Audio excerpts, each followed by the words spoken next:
السلام علیکم ورحمۃ اللہ وبرکاتہ۔ بسم اللہ الرحمن الرحیم۔ قبر کا خوفناک فرشتہ۔ احادیث میں فرمایا گیا کہ ایک فرشتے کو اللہ تعالیٰ بے نمازی پر مسلط فرما دیں گے، جس کے لمبے لمبے ناخن ہوں گے، لمبے لمبے دانت ہوں گے، اس کی آنکھوں سے اتنی وحشت ٹپکتی ہوں گی کہ ہیبت طاری ہو جائیں گی، اس کے ناک سے دھواں نکلتا ہوگا اور اس کا جسم سیاہ ہوگا اور ڈراؤنی شکل ہوگی، لمبے لمبے بال ہوں گے۔ وہ فرشتہ اپنے ہاتھ اس کی طرف بڑھائے گا اور وہ چیخیں مارے گی۔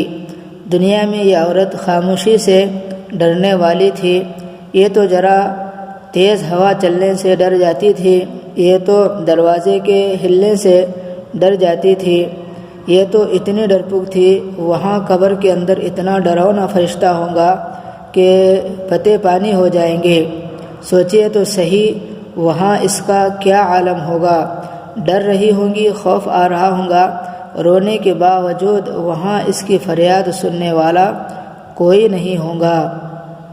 وہ فرشتہ ایسا ہوگا کہ اس کے دل میں رحم نام کی کوئی چیز نہیں ہوگی۔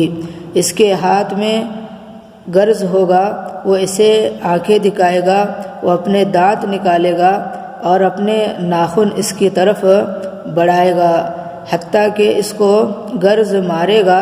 حدیث پاک کا مفہوم ہے کہ عورت 70 ہاتھ زمین کے اندر ڈس جائے گی، پھر نکلے گی، پھر گرز مارے گا، یہی معاملہ ہوتا رہے گا۔ اگر فجر کی نماز قضا کر دی تو وہ فرشتہ فجر سے لے کر ظہر تک اس کو گرز مارتا رہے گا، پھر ظہر کی قضا کی تو ظہر سے لے کر عصر تک اس کو مارتا رہے گا۔ یہ میرے پیارے سردار صلی اللہ علیہ وسلم کے فرمان ہیں۔ جو عورت یہ سمجھتی ہے کہ معلوم نہیں آگے کیا ہوگا یا نہیں ہوگا، وہ اپنی آنکھوں سے دیکھ لے گی، اس کی بات جھوٹی ہے۔ میرے سردار کا فرمان سچا ہے، قبر میں ایسے ہی ہوگا۔ ہاں، آج اگر کسی کے دل میں شک ہے، جو نہیں مانتا، وہ اپنے موت کے بعد اس کو اپنے آنکھوں سے دیکھ لے گا۔ اللہ رب العزت نے اپنے پیارے نبی صلی اللہ علیہ وسلم کی زبان مبارک سے باتیں ہمیں بتلا دی ہے۔ اللہ رب العزت ہمیں اس کا یقین نصیب فرمائے۔